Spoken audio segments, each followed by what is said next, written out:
광역시 교육청의 박철영 장학관 모셔서 얘기 나누도록 하겠습니다. 어서 오십시오. 안녕하세요. 네, 안녕하세요. 네, 현재 유치원 초중고 개학을 23일까지 연기 중인데요. 예. 이 학생들의 학습 공백에 대한 우려가 있을 수밖에 없을 것 같아요. 어떻게 대비가 되고 있나요? 예, 우리 부모님들 학습 공부에 대한 우려가 참 많으시죠. 학생들이 학교를 못 나오기 때문에 주로 온라인 학습 시스템과 SNS 단톡방 등을 통해서 학습 공백을 최소화하기 위해서 노력하고 있는데요. 초등학교의 경우는 우리 교육청하고 한국교육학술정보원이 합동으로 운영하는 이학습터나 또 학급별 홈페이지 등을 통해서 학생들이 가정에서 스스로 학습할 수 있는 학습 과제를 제공하고 피드백을 제공하는 그런 형태로 이루어지고 있고요. 특히 학생들의 건강 상태나 생활교육 등 학생들이 개학해서 학교 생활에 적응할 수 있는 것에 중점을 두고 운영을 하고 있고요. 이제 중고등학교는 훨씬 더 학습에 대한 우려가 더 많으시죠. 그래서 온라인 학습 프로그램에 EBS 온라인 클래스에 또는 이학습터에 학급별로 학습방을 개설하고요. 교과 선생님들이 학습 강좌를 이렇게 제공을 합니다. 그러면 학생들은 그 학습 강좌를 학습을 하고 또 선생님들은 그 학습 사항들을 이렇게 점검하게 되는데요. 제가 방금 나오면서 보니까 EBS 온라인 클래스가 접속자가 좀 많아서 지금 현재 좀 더뎌지고 있어요.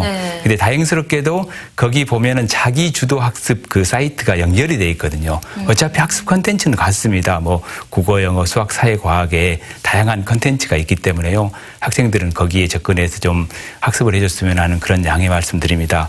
그리고 특히 이제 고등학생들은 또 걱정이 많으시잖아요. 그래서 EBS가 약간 좀 부족하고 그래서 오늘도 제가 학교를 나가보니까 구글 클래스 같은 걸 활용해서 그동안에 전국연합 모의평가의 기출문제 등을 제공하고 선생님들이 SNS 단톡방으로 끊임없이 이렇게 대화하면서 학습사항을 점검하는 그런 학교들이 있고요. 특히 이제 우리 교육청에서 진로진학과 학습사항에 대한 도움을 주기 위해서 꿈틀이라는 밴드를 활용하고 있거든요. 그 밴드에는 현재 학생과 학부모 11,000명 정도가 가입돼 있어요. 그래서 거기에는 25분의 교과 또 이렇게 진학의 전문가 선생님들이 끊임없이 수시로 상담을 해줘서 학생들이나 학부모님들의 궁금증을 해결하고 있습니다.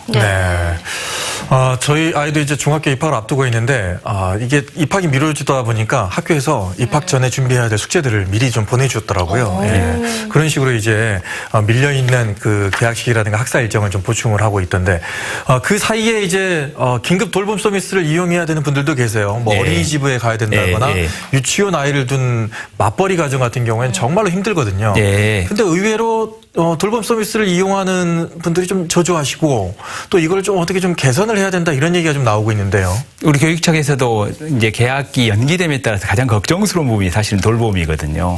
그래서 이제 이번 주부터 돌봄에 대한 정책을 좀 전환을 했잖아요. 그래서 지금까지는 오전 9시부터 5시까지, 오후 5시까지 운영하던 것을 어제부터는 오후 7시까지 2시간 연장을 했고요.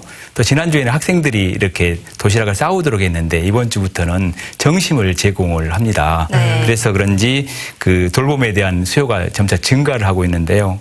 오늘 현재 유치원의 경우는 6,216명, 전체 유치원 학생의 약 27%가 돌봄을 신청했고요. 초등학교의 경우는 1,826명, 약 2.1%가 신청이 현재 운영 중에 있습니다. 돌봄 서비스를 신청하려면 교육청으로 하면 되는 건가요? 학교나 유치원에 답니다.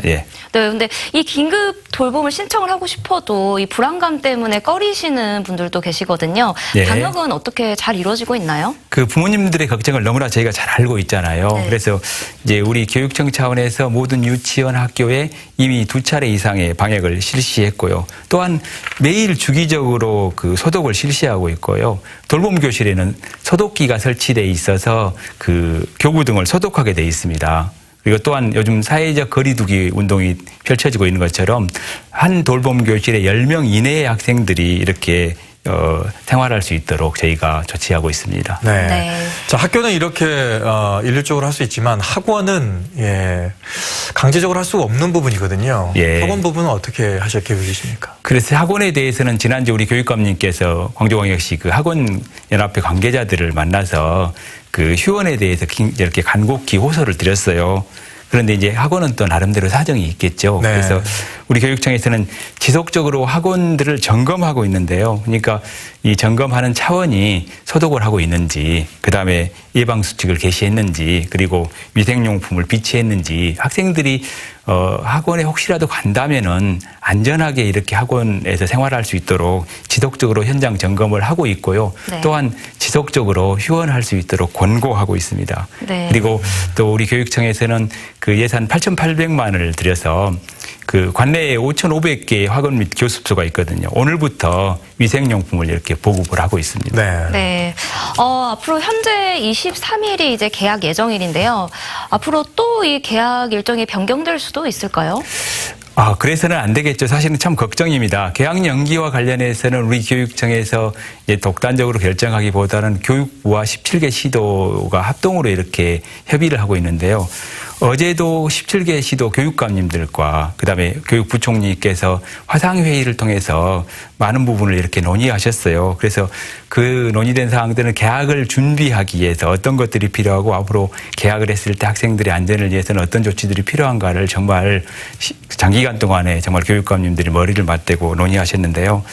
코로나19 상황에 따라서 이렇게 달라질 수도 있겠지만 현재로서는 3월 23일 날 개학을 목표로 해서 학사 일정 운영 방법이나 학생들의 감염병을 줄이기 위한 어떤 그런 다양한 대책들에 대해서 저희가 계획을 세우고 있습니다. 네. 자, 수업 일수는 이제 좀 줄어드는 경우가 돼버렸는데 이걸 어떻게 지금 그렇지 않습니다. 예, 그 법정 수업 일수가 초중등학교이건 190일이거든요. 네. 근데 현재 휴업일이 15일입니다. 그래서 현재 계획으로는 그 수업 일수 190일을 감축함이 없이 이제 학사 일정 조정 등을 통해서 우리가 수업 운영할 계획인데요. 이제 그러다 보니까 그 학년도 초에 각 학교에서는 학사 일정을 다 이렇게 계획해서 짜놓은 상황이거든요. 근데 이게 3주가 밀려짐에 따라서 방학 일정들이 조정이 되고 각종 행사들이 이렇게 조정이 될 수밖에 없는 그런 상황이긴 해요. 그렇지만은 학사 일정 자체가 줄어들지는 않습니다. 네. 예. 다행입니다. 그리고 이제 그 3월 23일 날 개학하기 전에 이제 우리가 새로운 학사 일정을 짜야 될 거 아닙니까? 네. 그래서 이제 그런 학사 일정에 대한 가이드라인을 저희가 교육청에서 제공할 예정이고요. 만약에 이제 휴업이 정말로 그런 일이 있어서는 안 되겠지만 장기화가 돼서 된다면은 이제 수업 일수를 감축하는 부득이한 상황이 발생할 수 있고요. 그러더라도 그 우리가 이제 평상시에 교육과정 재구성이라는 것을 선생님들이 많이 활용하시거든요. 네. 그래서 교육과정 재구성도 활용하고 또 지금 이루어지고 있는 그 관리형 온라인 그 학습 있죠. 네. 관리형 온라인 학습은 학생들의 학습 사항을 이렇게 관리할 수 있는 사항이기 때문에 그 관리형 온라인 학습 등을 통해서 그 우리 1년 동안에 배워야 될 그 성취 기준, 그다음에 학습 목표 같은 게 있잖아요. 그와 같은 학습 요소가 절대 이렇게 결손되지 않도록 최선을 다해서 노력하겠습니다. 네. 그런데 이 코로나19가 잠잠해져서 개학을 한다고 해도 이 집단 감염에 대한 우려가 있을 수밖에 없을 것 같거든요. 이 학교에서 구체적으로 어떤 대비들을 하고 있는지도 말씀 좀 해주시죠. 그렇죠. 저희도 참 걱정이 많습니다. 그래서 코로나19 상황을 면밀히 검토한 후에 개학을 결정할 예정이고요. 그다음에 개학을 앞두고 저희가 이미 이제 학교마다 2차례 이상의 정말 방역을 철저히 했고요. 그리고 23일 개학을 앞두고 17일부터 다시 방역을 한 차례 다시 더 실시할 예정입니다. 그리고 또한 그 앞으로 개학을 해서 순간순간 발생하는 여러 사항들에 대한 대처 매뉴얼을 저희가 이미 학교에 이렇게 보내서 선생님들이나 교직원들이 충분히 숙지하고 있기 때문에 혹시라도 그런 상황이 발생했을 때 대처를 잘 할 수 있는 그런 능력을 키우도록 노력하겠습니다. 네. 자, 끝으로 학생들 또 학부모님들께서 안심할 수 있도록 한 말씀 해주시죠. 뜻하지 않게 개학이 3주나 연기돼서 우리 학생들 가정에서만 생활하다 보니까 너무 답답하고 힘들고 그럴 거라고 생각이 됩니다. 친구들도 만나고 싶고요. 하지만 그 이번 주하고 다음 주 2주 정도는 그 선생님들이 온라인 그 학습을 통해서 이렇게 제시해주는 과제를 잘 이렇게 따라서 하고 또 생활 수칙, 특히 그 다수가 이용하는 이렇게 PC방 같은 데를 이용하지 않도록 좀 해주시고요. 우리 부모님들께서도 그 온라인 학습을 학생들이 할 수 있도록 이렇게 옆에서 좀 살펴봐 주시고요. 특히 그 학습 결손이 생기지 않도록 노력하고 있으니 너무 걱정하지 마시고요.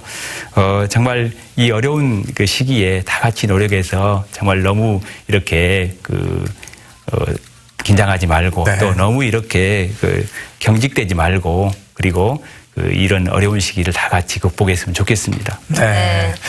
자, 일단 이런 어려운 시기에는 또 어른들이 제대로 준비하고 또 헤쳐나가는 모습을 또 아이들에게 보여주는 것도 본보기가 아닐까 싶거든요. 믿어주시고요. 오늘은 지금 미뤄진 학사 일정에 대해서 광주시 교육청의 박채령 장학관과 함께 얘기를 나눠봤습니다. 오늘 말씀 고맙습니다. 네, 고맙습니다.